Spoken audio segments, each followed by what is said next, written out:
capítulo 12 de Éxodo. ¿Estamos ahí? No es difícil de encontrar, ¿eh? Un libro fácil, pero vamos ahora hoy a lo que es la Pascua. Hemos escuchado siempre nosotros lo que es la Pascua y vamos a aprender un poquito acerca de eso. Y en el capítulo 12 nos va a describir cómo Dios instituye la Pascua. Y ese es el título de este capítulo 12. Ahora, este capítulo consta de muchísimos versículos, como ustedes se dan cuenta, pero vamos a observar solamente 28 versículos de este capítulo 12. Y es acerca de lo que es la Pascua. Dios instituye la Pascua. Y vamos a comenzar con la parte número 1 y vamos a arrancar con el versículo 1 al versículo 20.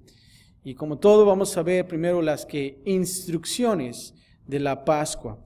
Pero antes que eso, solamente quiero darles una pequeña definición de lo que significa la palabra Pascua. ¿Te has preguntado quizás qué es Pascua? ¿Verdad? Es una pregunta un poquito como que no muy conocida, pero el término Pascua proviene del latín Pascae, que a su vez proviene del griego Pascua, y una adaptación del hebreo Pesaj, que significa paso o salto. Es un paso o un salto. Me gusta más cómo se dice la pronunciación, o en sí como los americanos en inglés se pronuncia Pascua.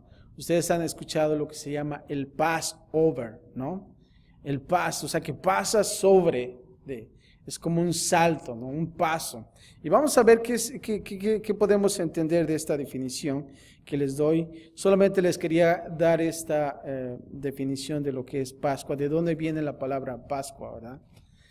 Pero bueno, eso es lo que es, un paso o salto. Pero vamos a comenzar con los versículos del 1 al 6. Cada familia debe tomar un cordero. Y vamos a comenzar a leer el versículo 1 del capítulo 12 de Éxodo.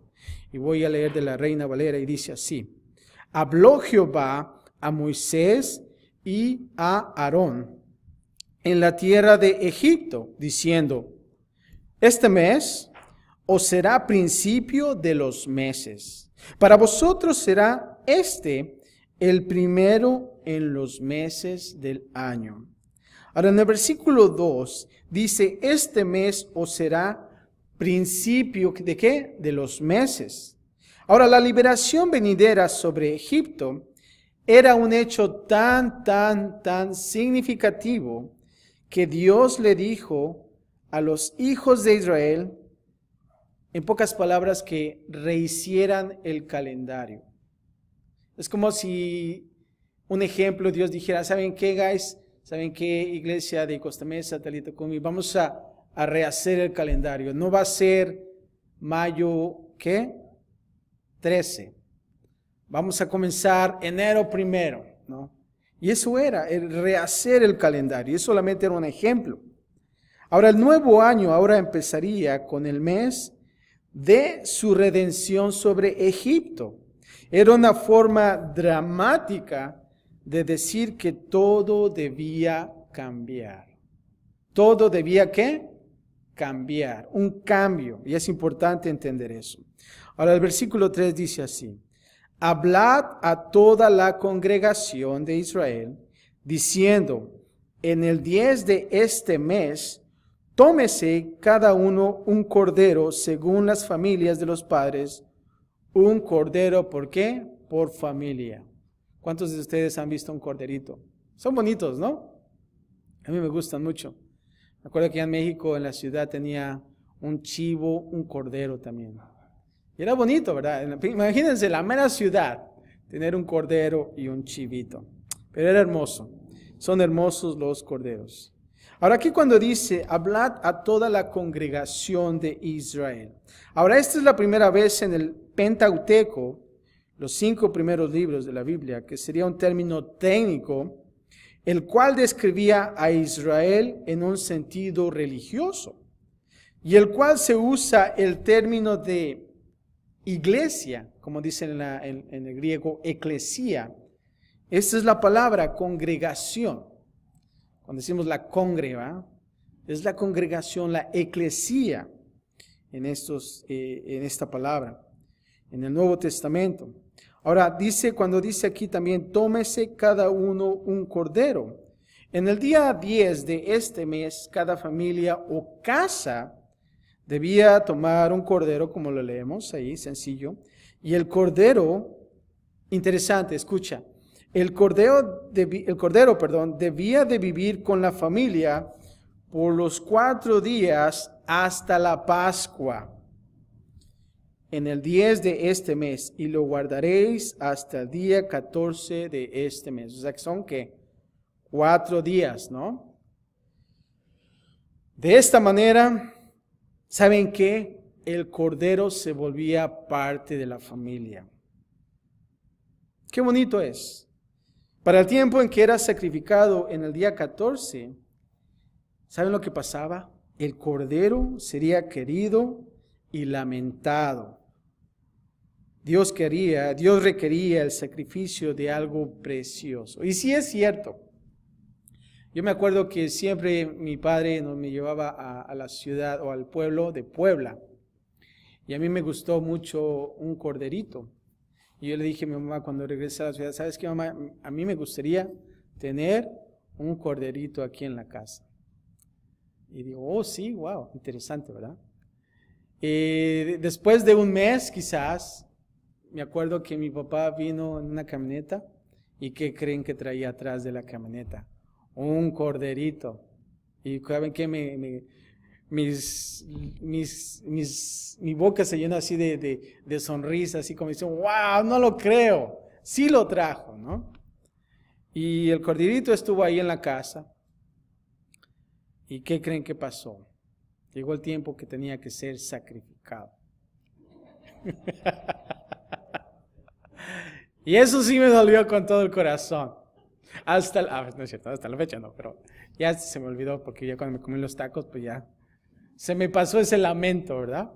Pero es cierto, realmente te encariñas mucho con ese corderito. Pero se volvía parte de la familia y realmente era un sacrificio precioso. Versículo 4 dice, mas si la familia fuere tan pequeña que no baste para comer al cordero, entonces él y su vecino inmediato a su casa tomarán uno según el número de las personas, conforme al comer de cada hombre. Haréis la cuenta sobre el cordero. Imagínense, si el corderito estaba grandecito, bueno, teníamos que llamar a otras gentes y los vecinos estaban ahí. Quizás se decía como entre los 10 a 20 personas más o menos era el grupo que podían comerse todo ese corderito. Yo me comería todo el cordero, solo, ¿verdad? Hacía una barbacoa, un consomé y todas las cosas. Bueno, ya tengo hambre a lo mejor. Pero bueno, de eso se trataba. La Pascua era un festival doméstico y familiar. Y así se muestra su origen. Aquí no se tiene ningún templo, no hay tienda de reunión si tú estás observando esto. No hay altar ni sacerdote, pero una representación, sino una ¿qué? Sustitución. Se implica claramente aquí. Ahora el versículo 5, dice, el animal será ¿qué? Sin defecto. Macho de 1 año, lo tomaréis de las ovejas o de las cabras. Aquí cuando dice el animal sin defecto, este sacrificio hacia Jehová debía ser tan perfecto como lo podía ser el cordero. O sea que lo examinaban, que ese corderito no tuviera las 4 patitas, las 2 orejitas y todo perfecto. Creo que dolía más eso, ¿no? Imagínate. Pero bueno, tenía que ser ahí, tenía que ser inspeccionado. Y cuando dice aquí, lo tomaréis de las ovejas o de las cabras. Aquí la palabra, la raíz hebrea para cordero puede referirse ya sea a una oveja joven o una cabra joven. Tenía que ser jovencita. Versículo 6 dice, y lo guardaréis hasta el día 14 de este mes. Y lo inmolará toda la congregación del pueblo de Israel entre las 2 tardes. Aquí cuando dice inmolará, Israel entre las 2 tardes. Cristo vino, y esto es una observación, en la tarde del mundo. En la última hora, cuando todo estaba inmerso en tinieblas, en el atardecer de nuestro pecado y muerte. Fíjate lo que dice 1 de Juan 2:11. Pero el que aborrece a su hermano está en tinieblas y anda en tinieblas y no sabe a dónde va, porque las tinieblas le han cegado, ¿qué? Los ojos. El mundo estaba en tinieblas, andaba en tinieblas y no sabía a dónde iba. ¿Por qué? Porque estaban cegados los ojos. Ahora, del versículo 7 al 11, vamos a ver ahora las instrucciones para comer la Pascua. Y aquí viene lo bueno, ¿verdad? Y dice así el versículo 7. Y tomarán de la sangre y la pondrán en los 2 postes y en el dintel de las casas en que lo han de comer. Versículo 7 aquí dice que tomarán de la sangre y lo pondrán ¿dónde? En los 2 postes y en el dintel de las casas. Antes de que el cordero de la Pascua se pudiera comer, su sangre debería ser aplicada en la entrada de la casa. Por encima y a cada lado la sangre era aplicada. Imagínense, aplicando la sangre en el dintel de las puertas y a los 2 postes. La sangre en los 2 postes de la puerta mostraba que el sacrificio del cordero de la Pascua debía de ser recordado durante la vida cotidiana. Lo podrías ver cada vez que entraras o salieras de la casa. Imagínate. Y siempre, claro, tienes que salir y entrar por una puerta, ¿verdad? Y cada vez que tú veías esa sangre, era un recordatorio.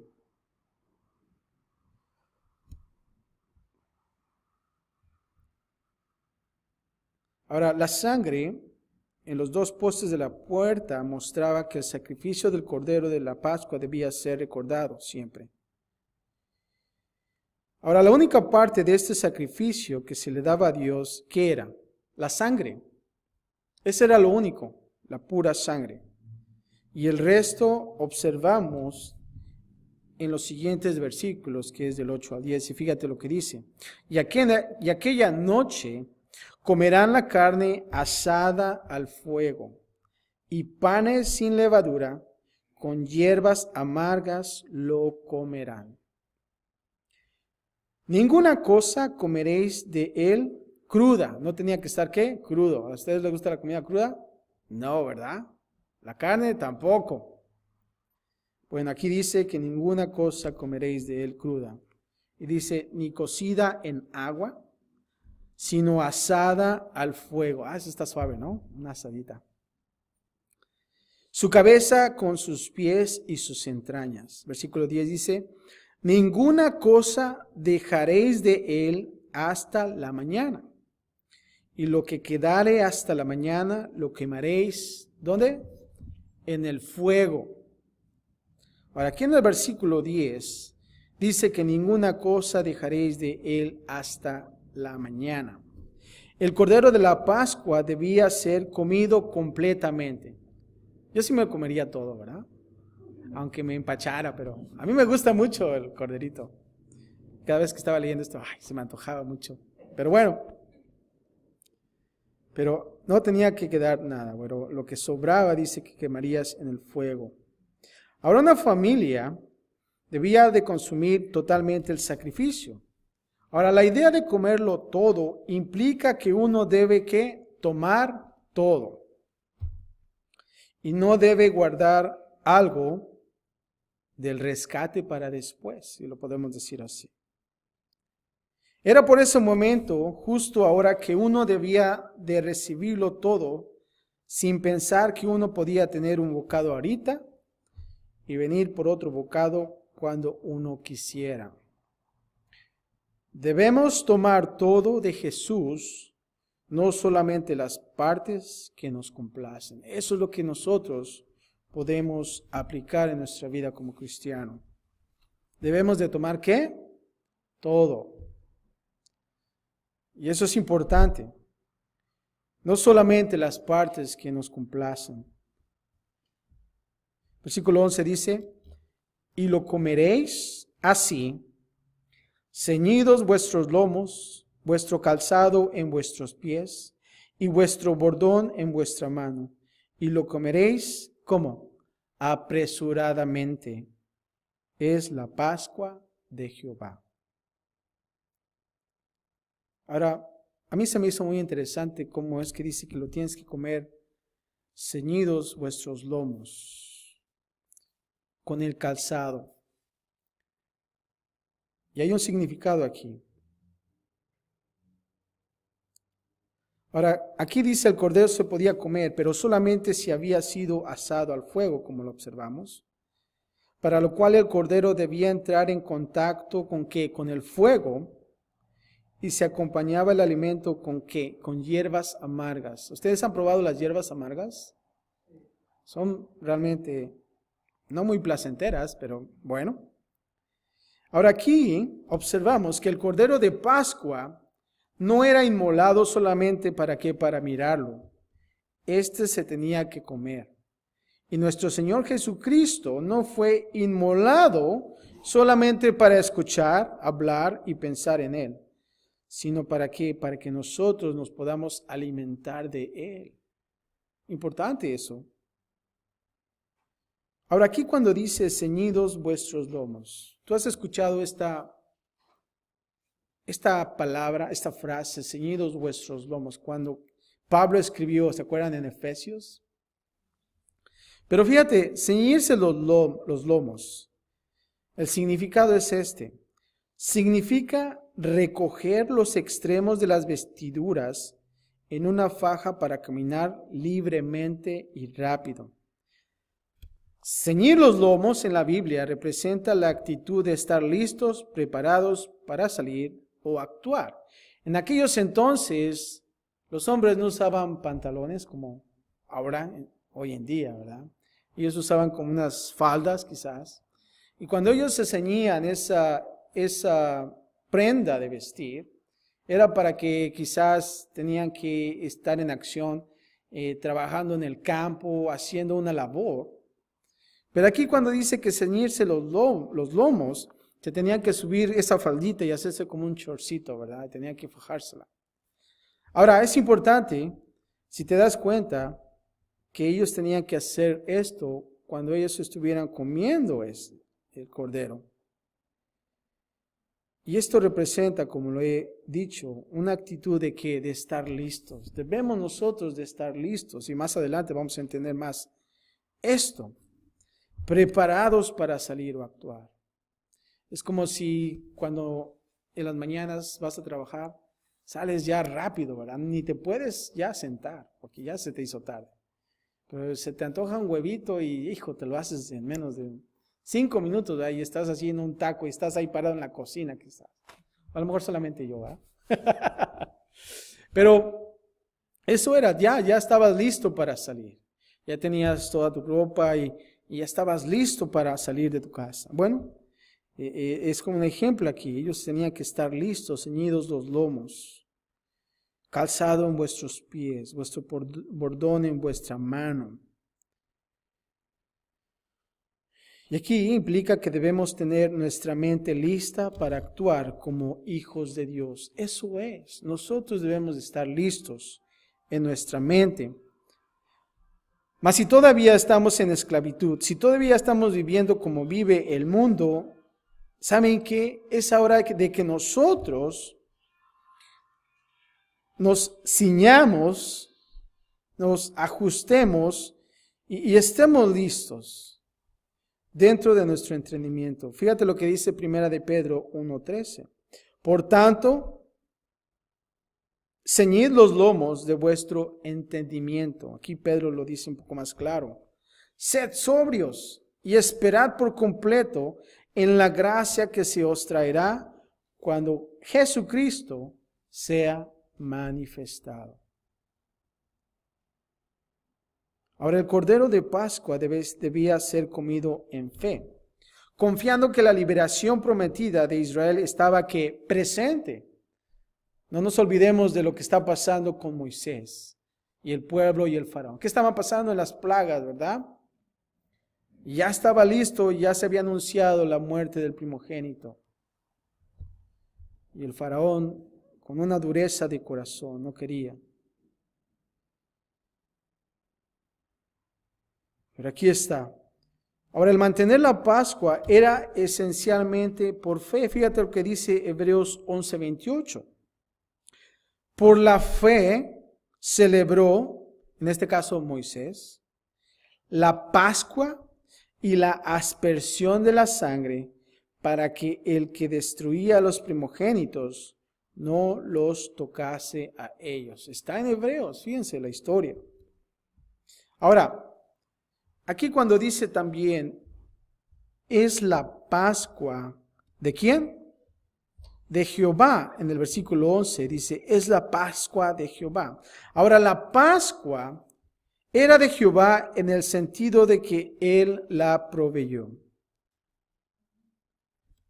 Como un rescate para liberar a Israel de la plaga de los primogénitos. Como una institución para que a través de cada generación se recordara el rescate y la liberación de Israel por parte de Dios. Significativo. No es de que a Jehová solamente se le ocurrió o tenía que hacer algo. Todo esto tiene un gran significado. Como un acto poderoso, actuando el sacrificio perfecto y el rescate que Jesús iba a proveer. Eso era. Por la inspiración del Espíritu Santo, Pablo le dejó perfectamente claro en 1 Corintios 5:7, y escucha, dice así: limpiaos, pues, de la vieja levadura, para que seáis nueva masa, sin levadura como sois, porque nuestra Pascua, ahí dice la palabra Pascua, que es Cristo, ya fue sacrificada por nosotros. También el Juan el Bautista nos dio un panorama similar cuando él dijo esto en Juan 1:29. He aquí el Cordero de Dios que quita ¿qué? El pecado del mundo. Jesús sí fue crucificado durante la Pascua. Fíjate lo que dice Juan 19:14. Era la preparación de la Pascua y como la hora sexta, entonces dijo a los judíos: he aquí vuestro rey. Y vemos a Jesús en la Pascua. Y te voy a dar unos ejemplos. Jesús vivió y se unió a la familia humana antes de que Él fuera ¿qué? Sacrificado por ellos. El sacrificio de Jesús debe ser apropiado para cada casa, no solamente en un fundamento nacional o comunitario. Jesús, el Cordero de la Pascua, no tuvo mancha. Es perfecto. No estaba manchado por ningún pecado, ya sea moral o imperfección espiritual. Escucha esto, fue solamente la sangre de Jesús, su vida derramada, la cual expió por el pecado. En su muerte, Jesús fue tocado con fuego, el fuego del juicio e ira de Dios. En su muerte, Jesús recibió la copa amarga del juicio de Dios. La obra de Jesús debe ser recibida en su totalidad, con nada para dejar de reserva. La obra de la Pascua de Jesús por su pueblo, ¿saben qué es? Es el amanecer y el preludio de su libertad. Versículos 12 y 13, ahora vamos a ver la protección de la sangre. Versículo 12 dice así: pues yo pasaré aquella noche por la tierra de Egipto y heriré a todo ¿qué? Primogénito en la tierra de Egipto, así de los hombres como de las bestias, y ejecutaré mis juicios en todos los dioses de Egipto. ¿Quién dice esto? Yo Jehová. Aquí dice en la palabra de Dios, dice yo Jehová. Aquí en el versículo dice, y heriré a todo primogénito en la tierra de Egipto. Aquí Dios tuvo a Israel como su primogénito, su pueblo escogido. Si Egipto se rehusaba a liberar al primogénito de Dios, entonces Dios requeriría al primogénito de Egipto como una pena de juicio. Versículo 13 dice así: y la sangre os será por señal en las casas donde vosotros estéis. Y veré la sangre y pasaré de vosotros, y no habrá en vosotros plaga de mortandad cuando hiere la tierra de Egipto. Entonces, ¿qué tiene que ver en las casas, en las puertas? Sangre, la sangre. Para que Israel fuera librado del juicio sobre los primogénitos, ellos debían de aplicar la sangre de la manera que Dios les había dicho que lo hiciera. Tenía que ser tal al pie de la letra. No tenían que errar. La sangre del cordero era esencial para lo que Dios requería. Ahora, escucha esto, es interesante. Si la casa de un israelita no creería en el poder de la sangre del cordero, ellos podían sacrificar al cordero y comerlo, pero ellos aún serían visitados. ¿Por qué? Por el juicio. O sea que si realmente se comieran ese corderito, pero no pusieran la sangre en la puerta de la casa, ¿qué hubiera pasado? Hubieran fallado también. Y hubiera la mortandad de estar ahí también. Pero ¿sabes qué? Lo que me hizo más interesante fue esto. Una observación: si en una casa egipcia creerían en el poder de la sangre del cordero y hacían un sacrificio apropiado de Pascua, saben que ellos serían librados del juicio. Interesante, ¿no? ¿Por qué no? Es la obediencia. Versículo 14 al 20, ahora vamos a ver la institución de la Pascua y la fiesta de los panes sin levadura. Y dice así el versículo 14: y este día os será en memoria, y lo celebraréis como fiesta solemne para Jehová durante vuestras generaciones. Por estatuto perpetuo lo celebraréis. Ahora, versículo 15 dice así: 7 días comeréis panes sin levadura, y así el primer día haréis que no haya levadura en vuestras casas, porque cualquiera que comiere leudado desde el primer día hasta el séptimo, ¿será qué? Cortado de Israel. 7 días comeréis pan sin levadura, aquí dice el versículo 15. Ahora la Pascua iniciaba en el día ¿qué? 10. En el día 14 ellos comían la Pascua y este era el primer día de los panes sin levadura. Luego por los siguientes 7 días ellos comerían solo panes sin levadura. Versículo 16 dice así: el primer día habrá santa convocación, y asimismo en el séptimo día tendréis una santa convocación. Ninguna obra se hará en ellos, excepto solamente para que preparéis lo que cada cual haya de comer. Y guardaréis la fiesta de los panes sin levadura, porque en este mismo día saqué vuestras huestes de la tierra de Egipto. Por tanto, guardaréis este mandamiento en vuestras generaciones por costumbre perpetua. Aquí en el versículo 17 que dice, y guardaréis la fiesta de los panes sin levadura. Para la primera Pascua, los panes sin levadura era una práctica necesaria. Ellos dejaron a Egipto con tal prisa que no había tiempo de que la masa se leudara. Después de la primera Pascua, la fiesta de los panes sin levadura fue un testimonio a través de ¿qué? De las generaciones. Eso fue. Versículo 18 dice así, en el mes primero comeréis los panes sin levadura desde el día 14 del mes por la tarde hasta el 21 del mes por la tarde. Para 7 días no se hallará levadura en vuestras casas, porque cualquiera que comiere leudado, así extranjero, como natural del país, será que cortado de la congregación de Israel. Aquí en el versículo 19 dice, por 7 días no se hallará levadura. Ahora, la levadura es también una ilustración ¿de qué? De lo que es el pecado y la corrupción.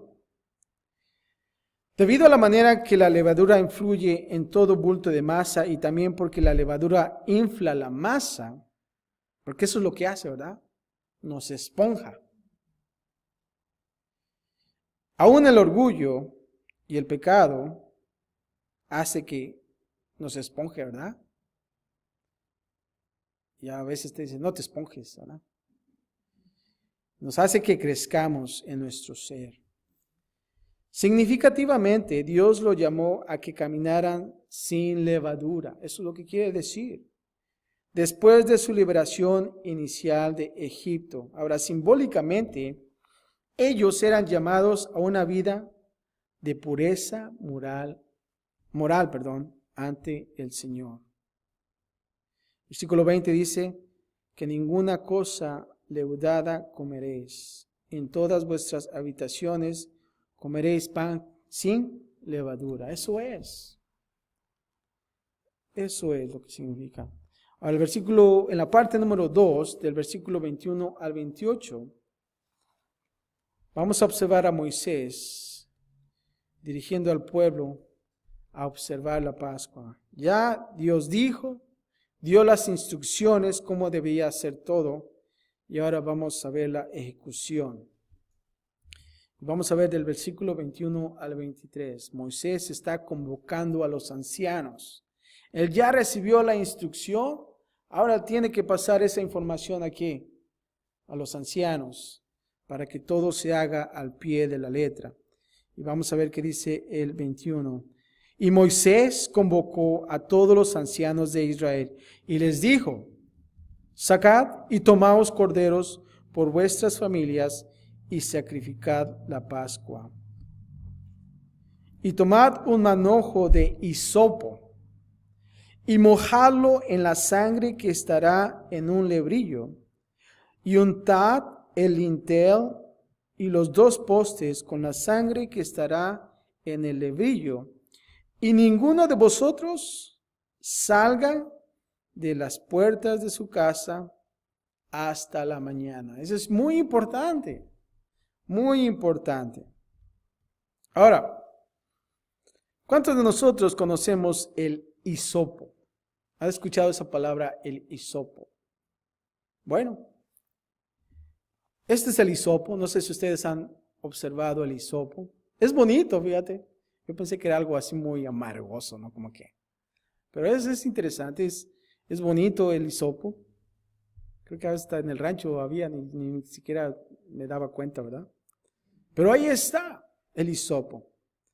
Ahora, ellos usaron hisopo para aplicar la sangre en el lintel y en los postes de la puerta. Hay un gran significado en este hisopo. A través de las Escrituras, el hisopo era comúnmente usado para aplicar la sangre, la cual limpia el pecado. Fíjate lo que dice en Levíticos 14:6.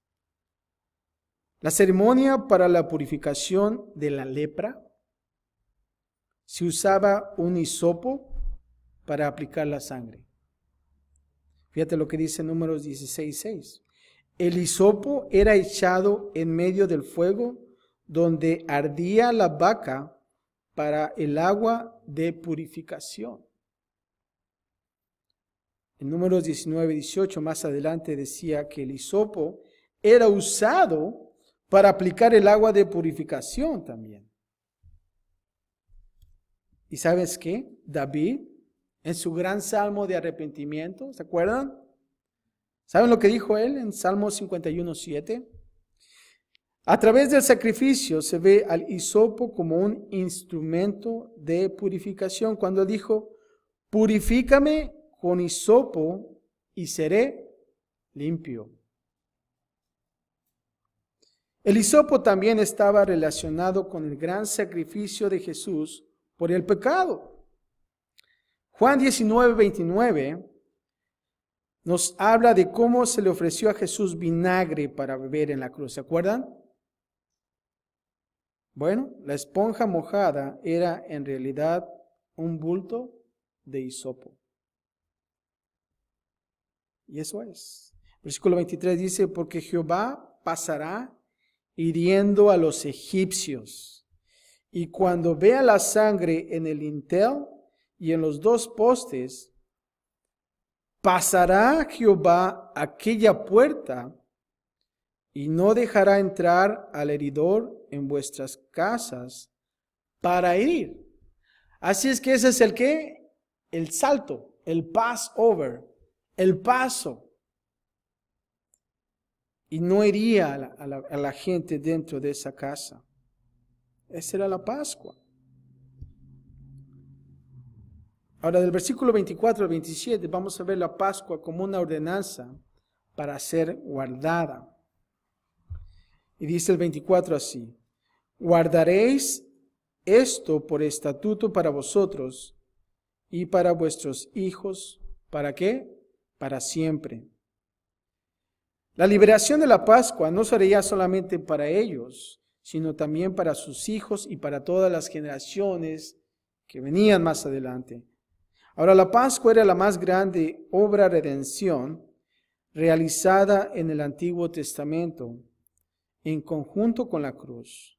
Ahora, de la misma manera, Jesús nos dio la nueva Pascua, al decir que su obra en la cruz no solamente para aquella generación, sino que debería ser recordada y aplicada a todas ¿qué? Las generaciones, como lo observamos en Lucas 22, 14 al 20. Versículo 25 dice así, y cuando entréis en la tierra de Jehová, y cuando entréis en la tierra que Jehová os dará, como prometió, guardaréis este rito. Y cuando os dijeren vuestros hijos, ¿qué es este rito vuestro? ¿Verdad? Los hijos siempre preguntan, papá, ¿qué significa esto? Y siempre están, pero es bueno. Y tenemos que compartir de la misma manera a nuestras generaciones venideras.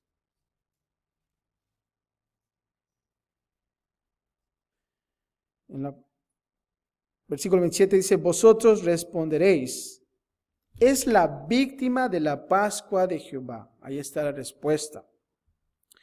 El cual pasó por encima de las casas de los hijos de Israel en Egipto. Esa es la definición de lo que es la Pascua. Cuando hirió a los egipcios y libró ¿qué? Nuestras casas. Y aquí observamos una obra doble. La primera es que el enemigo fue derrotado cuando hirió a los egipcios. Y la segunda, el pueblo de Dios fue ¿qué? Liberado. Y se le dio una nueva identidad, con promesas nuevas, un nuevo caminar y una nueva vida. Así cuando nosotros venimos a los pies de Jesús, somos nuevos, tenemos una nueva vida. Y por último, versículos 27 y 28. Esto es lo más importante de todo, la obediencia del pueblo. Y dice así, comenzando del 27. Entonces el pueblo se inclinó y ¿qué? Y adoró.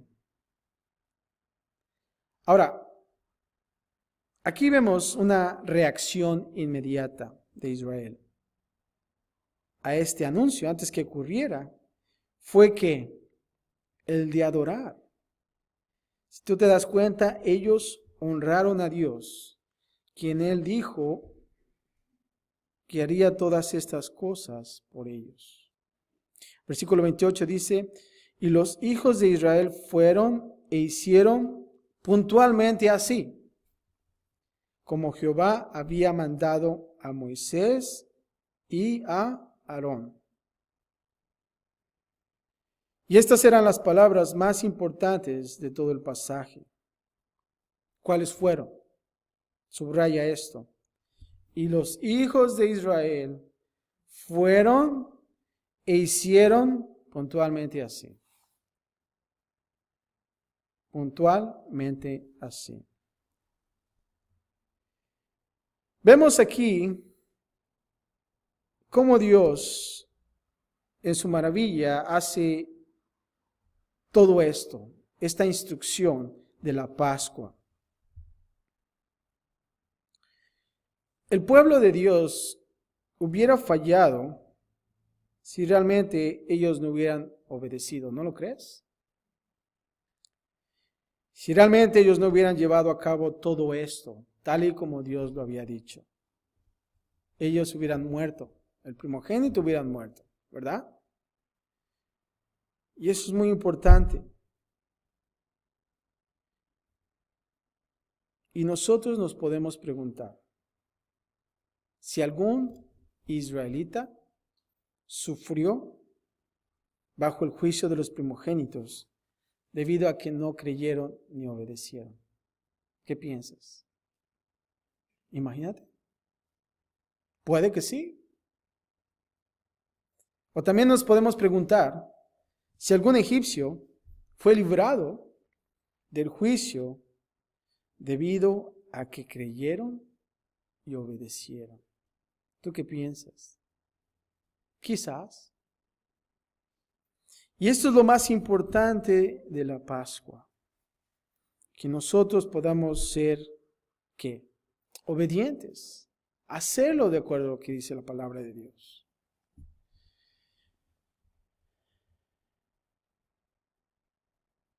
Y creo que es bueno que nosotros podamos reflexionar acerca de esto. Para nosotros que hemos creído en Dios, hemos aceptado a Cristo Jesús y estamos ahí. Pero aquellos que realmente no, ¿qué va a pasar? ¿Qué va a pasar con sus vidas? Y realmente nosotros, y la esperanza que nosotros queremos en la gente, es que realmente ellos puedan que aceptar a Cristo Jesús en sus vidas. Que ellos puedan ser obedientes a este mandato.